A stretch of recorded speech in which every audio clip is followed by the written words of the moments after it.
في إطار مجابهة الجريمة المنظمة بشتى أنواعها، تمكن أفراد السرية الإقليمية لأمن الطرقات للدرك الوطني بتبسة من حجز كمية معتبرة من الكيف المعالج ومركبة سياحية تستغل في نقل المخدرات. حيثية القضية تعود أثناء تنفيذ خدمة خارجية متمثلة في وضع نقطة مراقبة بالطريق الوطني رقم 16 الرابط بين ولايتي تبسة والوادي من طرف أفراد فصيلة الأمن الطرقات بالنقرين، أين تم رصد مركبة سائقها تبدو عليه ملامح الارتباك.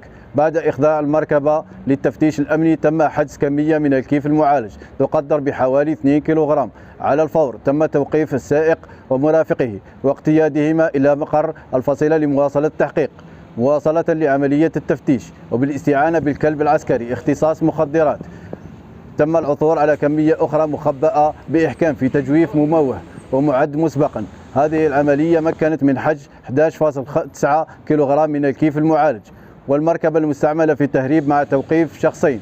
بعد استيفاء جميع الإجراءات القانونية تم تحرير محضر قضائي وتقديم المشتبه فيهما أمام الجهات القضائية.